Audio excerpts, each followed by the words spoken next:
శుక్లాం బ్రహ్మ విచారసార పరమాద్యాం జగద్వ్యాపినీం వీణా పుస్తకధారిణీం అభయదాం జాడ్యాంధకారాపహాం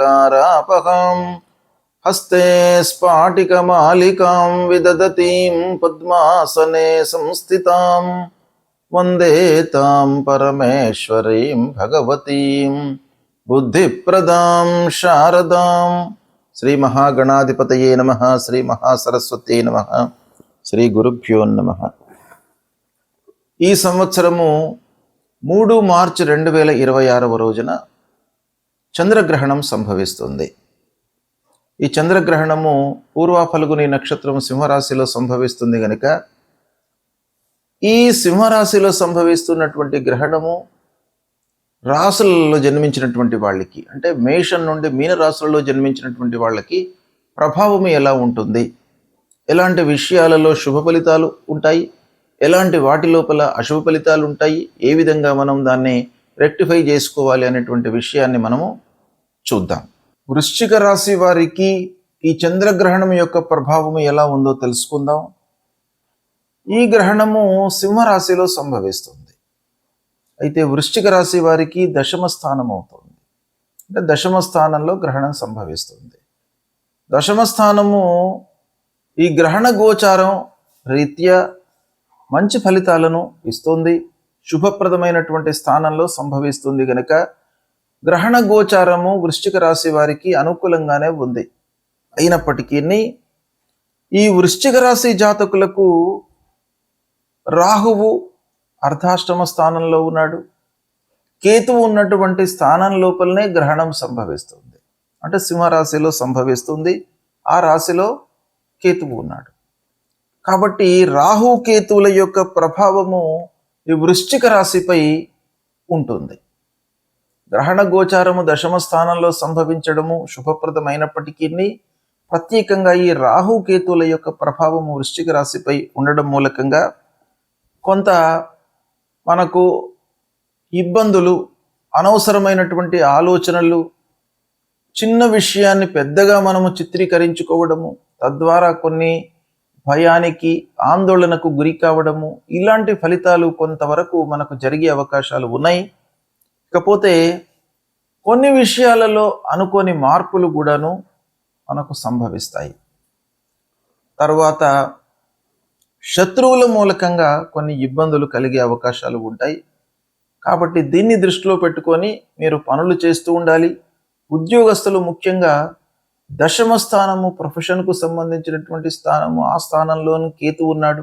కేతుగ్రస్తమైనటువంటి ఈ చంద్రగ్రహణం గనక కొంత వర్క్ చేస్తూ ఉన్నటువంటి వారికి, ఉద్యోగస్తులకు, వ్యాపారస్తులకు వాళ్ళ పని లోపల మీరు నిమగ్నమై చేస్తూ ఉండాలి. అన్యమనస్కంగా పని చేసినట్టయితే మీరు ఇబ్బందులను ఎదుర్కొనేటువంటి అవకాశం కనబడుతుంది. కాబట్టి కొంత జాగ్రత్తలు తీసుకోండి. గ్రహణ గోచారం మట్టుకు అనుకూలంగానే ఉంది, కానీ రాహుకేతుల యొక్క ఇబ్బంది ఉంది కనుక ఈ వృశ్చిక రాశి వాళ్ళు గ్రహణానంతరము రాహుకేతువుల యొక్క మూలమంత్రాన్ని జపించడము, అమ్మవారి దేవాలయానికి వెళ్ళడము, మహామృత్యుంజయ జపాన్ని మీరు జపించడము చేసినట్టయితే ఈ వృశ్చిక రాశి వారికి గ్రహణం మూలకంగా కలిగేటువంటి దుష్ప్రభావము దూరమవుతుంది. తప్పకుండా మీకు మంచి ఫలితాలు ఉంటాయి. మీరు కొన్ని విషయాలలో ఆచితూచి నిర్ణయాలు తీసుకోవాలి. భయాందోళనకు గురి కాకుండా ఉండాలి. ఆ ప్రారంభించేటువంటి పనిని మీరు సూక్ష్మంగా పూర్వాపరాలను తెలుసుకొని ప్రారంభించడం మంచిది. అయితే రాహుకేతుల యొక్క ప్రభావం ఉంది కాబట్టి మానసికంగా ఒత్తిడికి గురయ్యే అవకాశాలు ఉన్నాయి కనుక మీరు అమ్మవారి దేవాలయానికి వెళ్ళడము, మహామృత్యుంజయ జపాన్ని చేసుకోవడము చేయండి. సత్ఫలితాలను పొందుతారు. చంద్రగ్రహణము ఈ సంవత్సరము 3 మార్చి 2026 రోజున ఏర్పడుతుంది. చంద్రగ్రహణము ఎలా ఏర్పడుతుంది అనే విషయాన్ని మనం చూసినట్టయితే ప్రతి పౌర్ణిమ రోజున భూమి, సూర్యుడు, చంద్రుడు ఇవి అన్నీ కూడాను సరళ రేఖలోకి వస్తూ ఉంటాయి ఆకాశంలో. అయితే ప్రతి పౌర్ణిమ రోజున గ్రహణం ఏర్పడదు. భూమి యొక్క నీడ చంద్రునిపై పడడం మూలకంగా మనకు ఏర్పడేటువంటిదే చంద్రగ్రహణం అన్నమాట. ఈ ఖగోళంలో జరుగుతూ ఉన్నటువంటి ఒక అద్భుతమైనటువంటి సంఘటనల లోపల గ్రహణము, చంద్రగ్రహణము, సూర్యగ్రహణము ఇవి చాలా అత్యంత ప్రాధాన్యమైనటువంటి ఘటనలు. అయితే ఈ ఘటనల యొక్క ప్రభావము భూమిపై నివసిస్తూ ఉన్నటువంటి మానవులపైన ఎలా ఉంటుంది అనేటువంటి విషయాన్ని మనం చూసినట్టయితే, ఈ సంవత్సరము అనగా 3/3/2026 సంవత్సరము పాల్గొన్న శుక్ల 15 పూర్ణిమ మంగళవారం రోజున ఈ గ్రహణము సంభవిస్తుంది. ఇది పగలు 3:20 ప్రారంభమయ్యి సాయంత్రము 6:48 వరకు ఈ గ్రహణము ఉంటుంది. అయితే పగటి పూటన మనకు గ్రహణం సంభవిస్తుంది. అంటే ఖగోళంలో ఈ గ్రహణం సంభవిస్తుంది, అంటే విశ్వం లోపల సంభవిస్తుంది ఇది. అయితే దీని యొక్క గ్రహణాన్ని చూడడము, కనబడము, స్థితి ఇవన్నీ కూడాను మనము నివసిస్తూ ఉన్నటువంటి ప్రదేశానికి అనుగుణంగా ఆ సమయాలన్నీ కూడాను మారుతుంటాయి. కనుక పగలు మనకు ఈ గ్రహణం సంభవిస్తుంది గనక పూర్తి గ్రహణాన్ని మనము చూడలేము, మనకు కనబడదు కూడాను.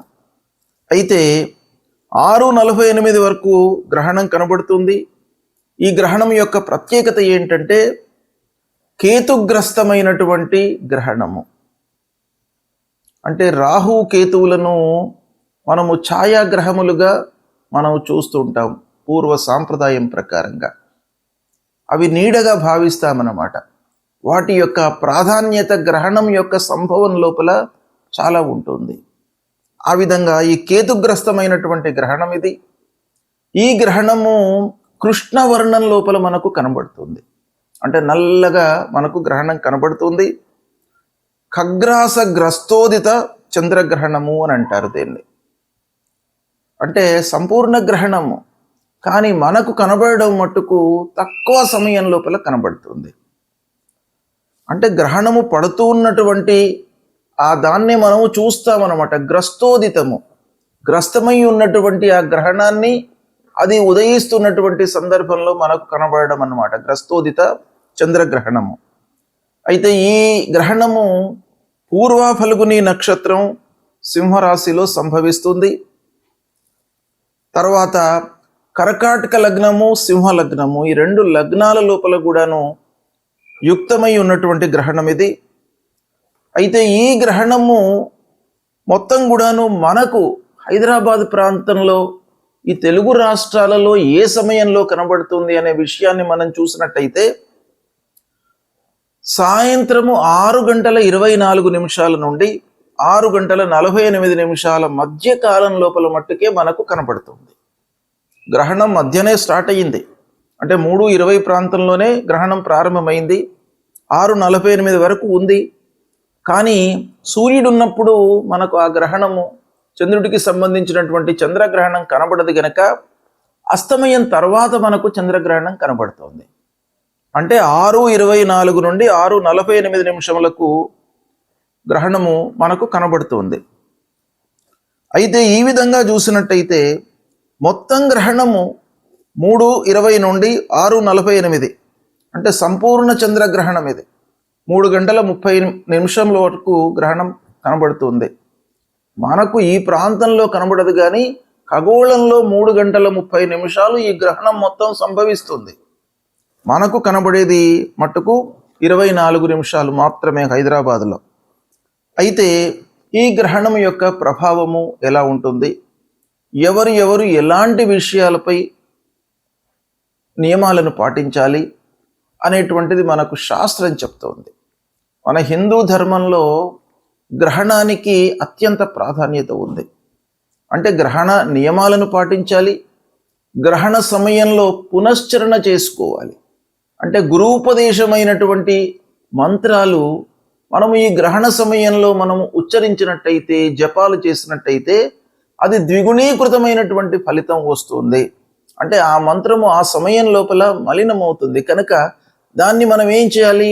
పునశ్చరణ చేసుకోవాలి. అంటే ఆ సమయం లోపల మళ్ళీ దాన్ని ఒక మహిమాన్వితమైనటువంటి ఆ మంత్రంగా మనము మళ్ళీ యథావిధిగా ఉంచుకోవడానికై ఆ గ్రహణంలో తప్పకుండా మనం చేసుకోవాలి అనేటువంటిది శాస్త్రం చెప్తోంది. అయితే ఈ గ్రహణ సమయంలో నిత్యాబ్దికములు, ప్రత్యాబ్దికములు, భోజనాది కార్యక్రమాలు ఎలా చేసుకోవాలి అనేటువంటి విషయాన్ని మనం చూసినట్టయితే, ఈ గ్రహణము గ్రస్తోదయ చంద్రగ్రహణం. ఈ గ్రస్తోదయ చంద్రగ్రహణం లోపల యామ చతుష్టయం వేద అని మనకు శాస్త్రం చెప్తోంది. అంటే 4 యామాలు ఈ గ్రహణానికి వేదకాలం అన్నమాట. అంటే గ్రహణం కంటే ముందే ఈ వేద ప్రారంభం అవుతుంది. వేద ప్రారంభము అనంటే ఏంటి? వేద అనగానే ఒక వాతావరణం లోపల మనకు మార్పులు కనబడతాయి. కనుక ఆ వాతావరణంలో వస్తున్నటువంటి మార్పులకు అనుగుణంగా మన నిత్య నైమిత్తిక కార్యక్రమాలన్నీ కూడాను ముడిపడి ఉంటాయి. కాబట్టి వాటిని వేదకాలంలో మనము ఆచరించకూడదు అనేటువంటిది శాస్త్రం చెప్తోంది. కనుక ఈ విధంగా చూసినట్టయితే ఉదయం 6:24 వేదకాలం ప్రారంభమవుతుంది. కనుక ఈ వేదకాలం ప్రారంభం కాగానే మిగతా కార్యక్రమాలన్నీ కూడాను మనము ఆపు చేసుకోవాలి. అంటే ఆ సమయం కంటే ముందే మనం అన్నీ కూడాను పూర్తి చేసుకోవాలి. ఇక గ్రహణానంతరము ఆరోగ్యవంతులు, నిత్య భోజనాలు, పౌర్ణిమకు సంబంధించినటువంటి ప్రాత్యాప్తికాలన్నీ కూడాను చేసుకోవాలి. ఇక వ్యాధితో ఇబ్బంది పడుతున్నటువంటి వాళ్ళు, వృద్ధులు, బాలలు, వీళ్ళందరూ కూడాను మధ్యాహ్నం వరకు కూడాను భోజనాది కార్యక్రమాలు చేసుకోవచ్చును అనేటువంటిది శాస్త్రం చెప్తుంది. కనుక ఈ విధంగా ఈ గ్రహణం సంభవిస్తుంది. ఈ గ్రహణాన్ని దృష్టిలో పెట్టుకుని సాయంత్రం 6:24 నుండి 6:48 వరకే మనకు కనబడుతుంది. ఈ గ్రహణము దాదాపు అన్ని ప్రాంతముల లోపల కూడాను మనకు భారతదేశంలో కనబడుతుంది. ఆ స్థితిని బట్టి కొన్ని నిమిషాల లోపల తేడా వచ్చేటువంటి అవకాశాలు ఉంటాయి. కాబట్టి మనకు హైదరాబాదు, తర్వాత తెలుగు రాష్ట్రాలు, ఈ 2 ఆంధ్ర, తెలంగాణ, ఈ 2 రాష్ట్రాలకు సంబంధించింది చూసినట్టయితే 6:24 నుండి 6:48 వరకు ఈ గ్రహణం కనబడుతుంది. ఈ గ్రహణము పూర్వ ఫల్గుని నక్షత్రం సింహరాశిలో సంభవిస్తుంది.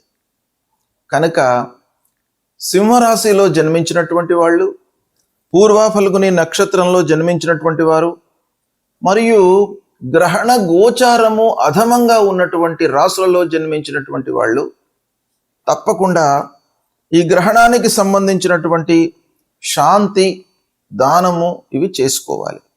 అయితే ఎవరికి అధమ స్థాయిలో ఉంది ఈ గ్రహణము అని మనం చూసినట్టయితే, సింహరాశిలో సంభవిస్తుంది ఈ గ్రహణము. కనుక సింహము, కన్య, మకరము, వృషభము, ఈ రాశులలో జన్మించినటువంటి వారికి ఈ గ్రహణ గోచారము అధమంగా ఉంటుంది. అంటే ఈ గ్రహణం యొక్క ప్రభావము ఎక్కువగా ఉంటుంది ఈ రాశులలో జన్మించినటువంటి వారికి. ఇక ధనుస్సు, కుంభము, మేషము, కర్కాటక రాశులలో జన్మించినటువంటి వారికి మధ్యస్థంగా ఉంటుంది. తుల, వృశ్చికము, మీనము, మిథున రాశులలో జన్మించినటువంటి వారికి గ్రహణం యొక్క ప్రభావము లేదు. ఈ రాశులలో జన్మించినటువంటి వారికి గ్రహణము శుభప్రదమైనటువంటి ఫలితాలను ఇస్తోంది. అయితే ఈ గ్రహణ శాంతి అంటే గ్రహణానంతరము చేసుకోవలసినటువంటి విధానం ఏంటంటే, ఈ నక్షత్రంలో జన్మించినటువంటి వాళ్ళు, ఈ రాశిలో జన్మించినటువంటి వాళ్ళు, తన రాశికి అంటే సింహరాశిలో జన్మించినటువంటి వారికి సింహము, కన్య, మకరము, వృషభము, ఈ రాశులలో జన్మించినటువంటి వారికి ఈ గ్రహణం యొక్క ప్రభావము ఎక్కువగా ఉంటుంది. కాబట్టి వీళ్ళు ఏం చేయాలి అని అంటే, గ్రహణానంతరము స్నానం చేసిన తరువాత గ్రహణ సమయంలో ముఖ్యంగా పట్టు స్నానము, విడుపు స్నానము అనేటువంటిది ఉంటుంది. అంటే గ్రహణ ప్రారంభంలో స్నానం చేయడము, స్నానం చేసిన తర్వాత జపం చేసుకోవడము, గురూపదేశమైనటువంటి జపాన్ని చేసుకోవడము, తర్వాత గ్రహణానంతరం కూడాను విడుపు స్నానం చేసి దాని తరువాత ఈ గ్రహణానికి సంబంధించినటువంటి పరిహారాలు చేసుకోవాలి. అంటే ఏం చేయాలి అని అంటే వాళ్ళ శక్త్యానుసారం మనకు శాస్త్రం చెప్పబడి ఉంది. శాస్త్రంలో ఏముంది అని అంటే వెండితో కానివ్వండి, రాగితో కానివ్వండి, బంగారంతో కానివ్వండి, వాళ్ళ శక్త్యానుసారము సూర్యుడు, చంద్రుడు, రాహు, కేతువుల బింబాలను అంటే ప్రతిమలను చేయించి వాటిని ఒక ఆవు నెయ్యితో నింపినటువంటి తామ్ర పాత్ర లేదా కంచు పాత్ర లోపల ఉంచి తిలలు అంటే నువ్వులు, వస్త్రము, దక్షిణలను అందులో ఉంచి సూర్యచంద్ర రాహు కేతువులను ధ్యానించి దానం ఇవ్వాలి. అంటే యథాశక్తిగా దానికి పూజ చేసిన తర్వాత ఆ బింబాలను ఒక బ్రాహ్మణునికి కానివ్వండి, లేదా అర్చకుడికి కానివ్వండి, లేదా దేవాలయంలో నిత్యం కూడాను భగవంతుడి సేవలో నిమగ్నమై ఉన్నటువంటి వాళ్లకు ఎవరికైనా కూడాను ఇది దానం ఇవ్వచ్చును. దానం ఇస్తున్నటువంటి సమయంలో మీరు ఆ ధ్యాన శ్లోకాన్ని మట్టుకు చదువుకోవాలి, సంకల్పం చేసుకోవాలి. సంకల్పం ఏం చేయాలి? మమ జన్మ నక్షత్రే మమ జన్మ రాశి, ఈ రాశి లోపల మనకు గ్రహణం సంభవిస్తుంది గనక నేను ఇది ఇస్తున్నాను దానము అనేటువంటిది సంకల్పం చేసుకొని తమోమయ మహాభీమ సోమసూర్య విమర్దన హేమతార ప్రధానేన మమ శాంతి ప్రదోభవ. ఆ దానం ఇచ్చేటువంటి సమయం లోపల మనం ఈ శ్లోకం తప్పకుండా ఉచ్చారణ చేసి దానం ఇవ్వాలి. అంతేకాకుండా విదుంతుద నమస్తుభ్యం సింహికా నందనాచ్యుత దానే నానేన నాగస్య రక్షమాం వేదజాత్ భయం. అంటే ఈ గ్రహణం వలన ఉద్భవించినటువంటి భయము, ఆందోళన, తర్వాత అనారోగ్య సమస్యలు, ఇవన్నిటి నుండి కూడాను మమ్మల్ని కాపాడండి అనేటువంటి ఒక కోరికతో, ప్రార్థనతో మనం చేసి ఇది దానం ఇవ్వాలి. ఇచ్చినట్టయితే మనకు ఆ గ్రహణం మూలకంగా కలిగేటువంటి దుష్ప్రభావము దూరం అవుతుంది. శుభం.